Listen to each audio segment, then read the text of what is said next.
Welcome to GK GS with Manish sir. आज 29 अक्टूबर 2022 है और आज के जितने भी महत्वपूर्ण करंट अफेयर होंगे वो हम इस वीडियो में डिस्कस करेंगे। वीडियो का पीडीएफ टेलीग्राम पे मिलेगा और टेलीग्राम का लिंक इस वीडियो के डिस्क्रिप्शन बॉक्स में है। तो आइए शुरू करते हैं।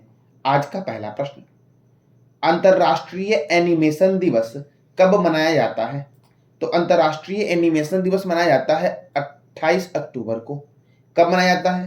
तो 28 अक्टूबर को अंतर्राष्ट्रीय एनिमेशन डे मनाया जाता है। देखो, इस दिवस की शुरुआत जो की गई थी वो कब की गई थी? तो 2002 में की गई थी आसिफा के द्वारा। अब आसिफा क्या है? तो इंटरनेशनल एनिमेटेड फिल्म एसोसिएशन है जिसका मुख्यालय एनसी फ्रांस में है। और आसिफा की स्थापना जो हुई थी वो 1960 में की गई थी। और किसके द्वारा की गई थी? तो जॉन हेल्स के द्वारा की गई थी। किसके द्वारा की गई थी? तो जॉन हेल्स के द्वारा ASIFA की स्थापना की गई थी। ASIFA अर्थात इंटरनेशनल एनिमेटेड फिल्म एसोसिएशन। अब इस महीने में कौन कौन से महत्वपूर्ण दिवस मनाए गए? तो अंतर्राष्ट्रीय वृद्धजन दिवस 1 अक्टूबर, विश्व शाकाहारी दिवस 1 अक्टूबर, अंतर्राष्ट्रीय कॉफी दिवस 1 अक्टूबर, विश्व कृषि पशु दिवस 2 अक्टूबर, अंतर्राष्ट्रीय अहिंसा दिवस 2 अक्टूबर, विश्व पर्यावरण दिवस 3 अक्टूबर और विश्व अंतरिक्ष सप्ताह 4 से 10 अक्टूबर। आज आपको बताना है कमेंट बॉक्स में कि महात्मा गांधी जी के द्वारा लिखा हुआ एक पुस्तक का नाम बताइए। ठीक है, महात्मा गांधी जी ने बहुत सारी पुस्तक लिखे थे, तो आपको एक पुस्तक का नाम बताना है जो महात्मा गांधी जी के द्वारा लिखा गया था। आगे है विश्व पशु दिवस 4 अक्टूबर, विश्व शिक्षक दिवस 5 अक्टूबर, विश्व सेरेबल पॉलिसी दिवस 6 अक्टूबर, विश्व कपास दिवस 7 अक्टूबर, विश्व मुस्कान दिवस 7 अक्टूबर, विश्व प्रवासी पक्षी दिवस 8 अक्टूबर और 14 मई, भारतीय वायुसेना दिवस 8 अक्टूबर, विश्व डाक दिवस 9 अक्टूबर को मनाया गया, भारतीय विदेश सेवा दिवस 9 अक्टूबर, विश्व मानसिक स्वास्थ्य दिवस 10 अक्टूबर, अंतर्राष्ट्रीय बालिका दिवस 11 अक्टूबर, विश्व गठिया दिवस 12 अक्टूबर, अंतर्राष्ट्रीय आपदा न्यूनीकरण दिवस 13 अक्टूबर, विश्व दृष्टि दिवस 13 अक्टूबर, अंतर्राष्ट्रीय ई कचरा दिवस 14 अक्टूबर, विश्व मानक दिवस 14 अक्टूबर, अंतर्राष्ट्रीय ग्रामीण महिला अंतर्राष्ट्रीय दिवस 15 अक्टूबर को मनाया जाता है। कब मनाया जाता है? तो ग्रामीण महिला अंतर्राष्ट्रीय दिवस 15 अक्टूबर को मनाया जाता है और अंतर्राष्ट्रीय महिला दिवस 8 मार्च को मनाया जाता है। वर्ल्ड स्टूडेंट्स डे 15 अक्टूबर, विश्व खाद्य दिवस 16 अक्टूबर, गरीबी उन्मूलन के लिए अंतर्राष्ट्रीय दिवस 17 अक्टूबर, विश्व आघात दिवस 17 अक्टूबर, विश्व सांख्यिकी दिवस 20 अक्टूबर, अंतर्राष्ट्रीय रसोइया दिवस 20 अक्टूबर, वर्ल्ड ऑस्टियोपोरोसिस डे 20 अक्टूबर, राष्ट्रीय पुलिस स्मृति दिवस 21 अक्टूबर, अंतर्राष्ट्रीय हकलाहट जागरूकता दिवस कब मनाया जाता है? तो 22 अक्टूबर को मनाया जाता है। राष्ट्रीय आयुर्वेद दिवस 24 अक्टूबर, विश्व पोलियो दिवस 24 अक्टूबर, विश्व श्रव्य दृश्य दिवस 27 अक्टूबर को मनाया जाता है। अच्छा, पोलियो के टीके की खोज किसने की थी? ये बताना है कमेंट बॉक्स में आपको। और संयुक्त राष्ट्र की स्थापना किस वर्ष की गई थी ये बताना है आपको कमेंट बॉक्स में। संयुक्त राष्ट्र में अभी कितने देश हैं? तो 193 देश हैं, लेकिन जब इसकी स्थापना हुई थी उस समय 51वां कंट्री जो था वो पोलैंड ज्वाइन हुआ था। ठीक है, हाल ही में कहाँ समृद्धि योजना की शुरुआत की गई है? तो समृद्धि योजना की शुरुआत जो की गई है वह दिल्ली में की गई है। कहाँ पे की गई है? दिल्ली में की गई है। अब यह समृद्धि योजना है क्या? तो इस योजना के तहत कॉलोनियों में रहने वाले संपत्ति मालिकों को 7 साल का बकाया संपत्ति कर जमा करने पर बीते 12 से 11 साल का बकाया के साथ जुर्माना आदि समाप्त हो जाएगा। यानी कि इस योजना के तहत जो दिल्ली के संपत्ति मालिक हैं उनको वो अगर 7 साल का बकाया संपत्ति कर जमा करते हैं तो उनको 12 से 11 साल उससे बैक वाला जो किराया होगा वो क्या होगा? तो जुर्माना टैक्स माफ हो जाएगा। ठीक है, और यह योजना जो दिल्ली में चलेगा आपका वो 26 अक्टूबर से लेकर के 30 मार्च 2023 तक चलेगा। ठीक है, और मार्च महीने में मैंने एक दिवस बताया था 8 मार्च अंतर्राष्ट्रीय महिला दिवस मनाया जाता है। अब दिल्ली में समृद्धि कार्यक्रम शुरू किया गया है। तो देखो, भारतीय प्रतिस्पर्धा आयोग का हेडक्वार्टर है नई दिल्ली में। भारतीय कृषि अनुसंधान संस्थान का मुख्यालय नई दिल्ली में है। भारतीय मौसम विज्ञान संस्थान नई दिल्ली में है। अच्छा, भारतीय मौसम वेधशाला कहाँ पे है? तो जवाब देना कमेंट बॉक्स में आपको कि भारतीय मौसम वेधशाला कहाँ है। राष्ट्रीय प्रतिरोधक विज्ञान संस्थान दिल्ली, अखिल भारतीय आयुर्विज्ञान संस्थान एम्स का हेडक्वार्टर दिल्ली में है। भारतीय राष्ट्रीय राजमार्ग प्राधिकरण, इसको अंग्रेजी में बोलते हैं national institution for transforming India, का हेडक्वार्टर कहाँ पे है? तो नई दिल्ली में है। केंद्रीय सड़क अनुसंधान संस्थान का मुख्यालय नई दिल्ली में है। ठीक है, केंद्रीय ट्रैक्टर संस्थान नई दिल्ली में है। DRDO, defence research and development organisation, जिसकी स्थापना 1 जनवरी 1958 को हुई और मोटो था स्ट्रेंथ ओरिजिन इंजन साइंस, तथा चेयरमैन है समीर वेंकटपति कामत, इसका भी मुख्यालय नई दिल्ली में है। मैंने बताया था पिछले क्लास में आपको कि 14वां जनजाति युवा आदान प्रदान कार्यक्रम का शुरुआत हुआ है दिल्ली में हुआ है। पर्यटक पुलिस योजना की शुरुआत जो हुई है ये भी दिल्ली में हुई है। कहाँ हुई है? तो पर्यटक पुलिस योजना राष्ट्रीय सम्मेलन का आयोजन कहाँ हुआ है? दिल्ली में हुआ है। अब अगला प्रश्न है आपका, हाल ही में कहाँ शौर्य दिवस मनाया गया? तो शौर्य दिवस जो मनाया गया आपका वो श्रीनगर में मनाया गया। कहाँ मनाया गया? श्रीनगर में मनाया गया। देखो, इस शौर्य दिवस में जो मुख्य अतिथि थे वो कौन थे? तो वो थे रक्षा मंत्री राजनाथ सिंह। कौन थे? रक्षा मंत्री राजनाथ सिंह थे। अब देखो, भारतीय सेना द्वारा इन्फेंट्री डे जो मनाया जाता है आपका वो 27 अक्टूबर को मनाया जाता है और इसी दिन शौर्य दिवस ही मनाया गया श्रीनगर में। अब देखो, यह इन्फेंट्री डे है क्या? तो देखो, यह दिवस इसीलिए मनाया जाता है क्योंकि 1947 में भारतीय सेना के इन्फेंट्री सैनिक अर्थात पैदल सैनिकों का पहला सैन्य दस्ता श्रीनगर के हवाई अड्डे पे उतरा था, इसीलिए यह मनाया जाता है। ठीक है, अब इंडियन एयरफोर्स के बारे में बात करते हैं। तो इंडियन एयरफोर्स का हेडक्वार्टर तो नई दिल्ली में है ही, साथ साथ इंडियन एयरफोर्स, इंडियन आर्मी और इंडियन नेवी का मुख्यालय भी नई दिल्ली में है। इंडियन एयरफोर्स डे मनाया जाता है 8 अक्टूबर को, आर्मी डे 15 जनवरी को और नेवी डे 4 दिसंबर को मनाया जाता है। इंडियन एयरफोर्स के जो चीफ है आपके वो है चीफ मार्शल विवेक राम चौधरी हैं। इंडियन आर्मी के जो चीफ हैं आपके वो जनरल मनोज पांडे हैं और इंडियन नेवी के जो चीफ हैं आपके वो है एडमिरल आर हरि कुमार हैं। कौन है? तो एडमिरल आर हरि कुमार है। अब अगला प्रश्न है आपका, भारत का कौन सा हवाई अड्डा दुनिया के 10 सबसे बिजी एयरपोर्ट में शामिल हुआ है? तो देखो, इंदिरा गांधी हवाई अड्डा जो है आपका ये दुनिया के 10 सबसे बिजी एयरपोर्ट में शामिल हुआ है। जब कोविड चल रहा था उस समय दुनिया का 14वां ये सबसे बिजी हवाई अड्डा था। ठीक है, अभी 10वें स्थान पे आ चुका है। तो बात करते हैं केम्पेगौड़ा अंतर्राष्ट्रीय हवाई अड्डा की। तो केम्पेगौड़ा अंतर्राष्ट्रीय हवाई अड्डा बेंगलोर में है। इंदिरा गांधी अंतर्राष्ट्रीय हवाई अड्डा नई दिल्ली में है। देवी अहिल्याबाई होलकर अंतर्राष्ट्रीय हवाई अड्डा इंदौर में है। श्री गुरु रामदास जी अंतर्राष्ट्रीय हवाई अड्डा अमृतसर में है। कहां पर है? तो अमृतसर में है। और इंदिरा गांधी अंतर्राष्ट्रीय हवाई अड्डा कहां पर है? तो नई दिल्ली में है, जो दुनिया का 10 सबसे बिजी एयरपोर्ट बना है। अब पहला सबसे बिजी एयरपोर्ट कौन सा है? तो हॉर्सफील्ड जंक्शन का अटलांटा अंतर्राष्ट्रीय हवाई अड्डा जो जॉर्जिया में स्थित है, दुनिया का सबसे बेस्ट हवाई अड्डा बना। कहाँ का? तो हॉर्सफील्ड जंक्शन, ये जगह का नाम है, वहां का एक हवाई अड्डा है जिसका नाम है अटलांटा हवाई अड्डा, जो दुनिया का सबसे बेस्ट हवाई अड्डा बना है। अब देखो, अब दिल्ली के बारे में बात करते हैं क्योंकि इंदिरा गांधी अंतर्राष्ट्रीय हवाई अड्डा भारत में 10वां सबसे स्थान लाया पूरे वर्ल्ड में। तो देखो, दिल्ली में आपका केंद्रीय रिजर्व पुलिस बल का हेडक्वार्टर है जिसकी स्थापना हुई थी 1939 में। राष्ट्रीय क्रेडिट कोर यानी कि एनसीसी की स्थापना 1948 में हुई थी। भारत तिब्बत सीमा पुलिस आईटीबीपी की स्थापना 1962 में हुई थी। सीमा सुरक्षा बल बीएसएफ की स्थापना 1965 में हुई थी। राष्ट्रीय सुरक्षा गार्ड एनएसजी की स्थापना 1984 में हुई थी। केंद्रीय औद्योगिक सुरक्षा परिषद की स्थापना 1969 में हुई थी। ठीक है, ये सब कहाँ पे है? तो ये सब नई दिल्ली में है। और पंजाब नेशनल बैंक का हेडक्वार्टर भी नई दिल्ली में है। हुमायूं का मकबरा दिल्ली में है और इसका निर्माण हाजी बेगम ने करवाया था। सफदरगंज का मकबरा जो है इसका निर्माण सुजाउद्दौला ने करवाया था और ये भी दिल्ली में है।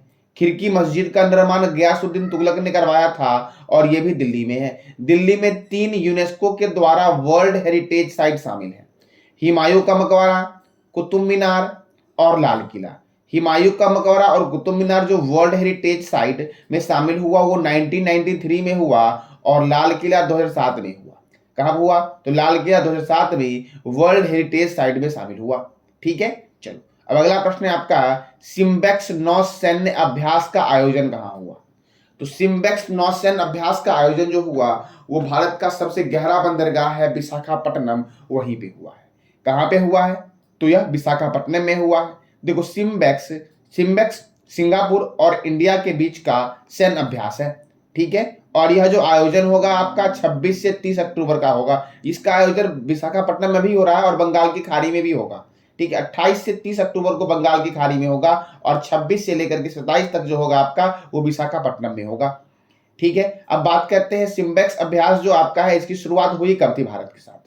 तो इस अभ्यास की शुरुआत हुई थी 1994 में और उस समय इस अभ्यास का नाम एक्सरसाइज लायन किंग था। तो पूछ देगा कभी एग्जाम में, मान लो कि सिम्बेक्स सैन्य अभ्यास का पुराना नाम क्या था, तो इसका नाम था एक्सरसाइज लायन किंग था और इसकी शुरुआत जो हुई थी भारत और सिंगापुर के बीच 1994 में हुई थी, ठीक है। अब प्रमुख सैन्य अभ्यास के बारे में बात करते हैं जो प्रत्येक साल दो देशों के बीच होती है, तीन देशों के बीच होती है। तो वज्र प्रहार सैन्य अभ्यास भारत और अमेरिका के बीच होती है। युद्ध अभ्यास सैन्य अभ्यास भारत और अमेरिका के बीच। सिलीनेक्स, देखो वो सिम्बेक्स था, ये सिलीनेक्स है। सिलीनेक्स सैन्य अभ्यास भारत और श्रीलंका के बीच होती है। दोस्ती सैन्य अभ्यास भारत मालदीव और श्रीलंका के बीच। मित्र शक्ति सैन्य अभ्यास भारत और श्रीलंका के बीच। समुद्र शक्ति सैन्य अभ्यास भारत और इंडोनेशिया के बीच। अच्छा, इंडोनेशिया जो आपका है ये सर्वाधिक मुस्लिम आबादी वाला कंट्री है, ठीक है। सूर्य किरण सैन्य अभ्यास भारत और नेपाल के बीच। हैंड इन हैंड सैन्य अभ्यास भारत और चीन के बीच है, हैंड इन हैंड सैन्य अभ्यास होता है। वरुण सैन्य अभ्यास भारत और फ्रांस के बीच होता है। संप्रीति सैन्य अभ्यास भारत और बांग्लादेश के बीच। इंद्र सैन्य अभ्यास भारत और रूस के बीच। अजय वॉरियर सैन्य अभ्यास भारत और ब्रिटेन के बीच। धर्म गार्जियन, कई बार एग्जाम में आ चुका है, धर्म गार्जियन सैन्य अभ्यास भारत और जापान के बीच। बिम्बेक्स सैन्य अभ्यास भारत और वियतनाम के बीच, ठीक है, याद रखना बिम्बेक्स भारत और वियतनाम के बीच, ठीक है। और अभी मैंने बताया आपको सिलनेक्स सैन्य अभ्यास जो आपका है आपका वो भारत और श्रीलंका के बीच है, ठीक है। अच्छा, भारत और वियतनाम के बीच कौन सा अभ्यास है तो आप बताओ कमेंट बॉक्स में, क्योंकि मैंने अभी जस्ट बताया है, ठीक है। अलनगा सैन्य अभ्यास भारत और ओमान के बीच, किसके बीच? तो भारत और ओमान के बीच अलनगा सैन्य अभ्यास होता है। अब अगला प्रश्न है आपका, हाल ही में एलन मस्क ने 44 बिलियन डॉलर में किस कंपनी का अधिग्रहण किया है? तो ये ट्विटर का अधिग्रहण किया है एलन मस्क ने। एलन मस्क जो है ये वर्तमान समय में दुनिया के सबसे अमीर व्यक्ति हैं और स्पेस एक्स जो है आपका वो इसी की कंपनी है। और टेस्ला जो है आपका इलेक्ट्रिक कार, जो प्रसिद्ध इलेक्ट्रिक कार बनाती है टेस्ला कंपनी, वो भी एलन मस्क की कंपनी है, ठीक है। और इसने भी हाल ही में ट्विटर का अधिग्रहण कर लिया है, कितने बिलियन अमेरिकी डॉलर में? तो 44 बिलियन अमेरिकी डॉलर में, ठीक है। अब देखो, तो एलन मस्क ने ये तो किया ही किया, साथ साथ एलन मस्क ने ट्विटर के सीईओ जो थे आपके पराग अग्रवाल समेत कई शीर्ष अधिकारी को बर्खास्त कर दिया है। अब ट्विटर का हेडक्वार्टर है सैन फ्रांसिस्को कैलिफोर्निया में और ट्विटर की स्थापना जो हुई थी वो 21 मार्च 2006 को हुई थी, ट्विटर की स्थापना, ठीक है। अब देखो, प्रमुख कंपनियां हैं उसके सीईओ को जानते हैं, जैसे माइक्रोसॉफ्ट के सीईओ है सत्या नडेला, अमेजन के सीईओ है एंडी जेसी, गूगल के सीईओ है सुंदर पिचाई, एप्पल के सीईओ है टिम कुक, फ्लिपकार्ट के सीईओ है कल्याण कृष्णमूर्ति, फेसबुक के सीईओ है मार्क जुकेनबर्ग। कौन है? मार्क जुकेनबर्ग। अब अगला प्रश्न है आपका, हाल ही में किस राज्य के मुख्यमंत्री ने किसानों के लिए पहला कृषि क्रेडिट पोर्टल लॉन्च किया है? तो किसानों के लिए पहला कृषि क्रेडिट पोर्टल लॉन्च किया गया है ओडिशा के द्वारा। किसके द्वारा? ओडिशा के द्वारा। देखो, यह भारत का पहला ऑनलाइन कृषि क्रेडिट सुविधा पोर्टल है, ठीक है। और यह किस राज्य सरकार ने लॉन्च किया है? तो ओडिशा ने। तो ओडिशा ने किया है, तो ओडिशा की राजधानी क्या है? भुवनेश्वर। ओडिशा के मुख्यमंत्री कौन है? नवीन पटनायक कर लेना है, गलती टाइप है। गवर्नर है गणेशी लाल। राज्यसभा है आपका यहाँ पे 11 और लोकसभा है 21। स्थापना हुई थी ओडिशा की 1 अप्रैल 1936 को और ओडिशा का गंजम जिला भारत का पहला बाल विवाह मुक्त जिला बना, ठीक है। देश का दूसरा राष्ट्रीय वेद विश्वविद्यालय का उद्घाटन पुरी में हुआ, जबकि पहला जो है वह मध्य प्रदेश के इंदौर में है। ओडिशा में बैंक ऑफ महाराष्ट्र ने प्रोजेक्ट बैंक सखी लॉन्च किया। बाली यात्रा, नुआखाई महोत्सव, चंदन यात्रा, रज महोत्सव ओडिशा का महोत्सव है। सबूज पहल का संबंध वृक्षारोपण से है। किससे है? तो वृक्षारोपण से है। ट्रेन की चपेट में आने वाले हाथियों की मौत को रोकने के लिए हैंगिंग सोलर फेंसिंग लगाने की घोषणा ओडिशा सरकार ने की है। विश्व का सबसे बड़ा हॉकी स्टेडियम राउरकेला स्टेडियम है, जो कहाँ बन रहा है, तो उड़ीसा में बन रहा है, उड़ीसा के राउरकेला में बन रहा है। ठीक है, राउरकेला स्टेडियम भी बोल सकते हैं, वैसे इसका नाम है Birsa Munda hockey stadium. Football for all पहल जो शुरू किया गया वो फीफा के सहयोग से किया गया। देखो फीफा, तो आपको बताना है कमेंट बॉक्स में फीफा के बारे में आप जो भी जानते हो सब। ठीक है, अगला प्रश्न है आपका, हाल ही में किस राज्य सरकार ने पालतू कुत्तों का पंजीकरण अनिवार्य कर दिया है? तो पालतू कुत्तों का पंजीकरण जो अनिवार्य कर दिया है वो हिमाचल प्रदेश ने किया है। किसने किया है? सॉरी, हिमाचल प्रदेश बोल रहा हूं, हरियाणा ने किया है।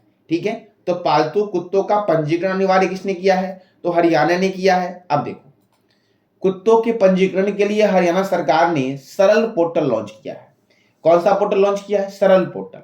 और अगर जो भी व्यक्ति या कुत्तों के मालिक अगर इस पोर्टल पे अपना पंजीकरण नहीं करेंगे, कुत्तों का पंजीकरण नहीं करेंगे, तो उनको 5,000 का जुर्माना दिया जाएगा। कितना जुर्माना दिया जाएगा? तो 5,000 का। अब हरियाणा ने ऐसा किया है, तो हरियाणा ने कौन सा पोर्टल लॉन्च किया? सरल पोर्टल, याद रखना। हरियाणा के मुख्यमंत्री कौन है? तो हरियाणा के मुख्यमंत्री हैं मनोहर लाल खट्टर, हरियाणा के गवर्नर हैं सत्यदेव नारायण आर्य, और हरियाणा और पंजाब की राजधानी जो आपकी है वो चंडीगढ़ है। हरियाणा में राज्यसभा सीट है 5 और लोकसभा सीट है 10। अच्छा, पंजाब में राज्यसभा लोकसभा कितना है? सुल्तानपुर राष्ट्रीय उद्यान हरियाणा में है।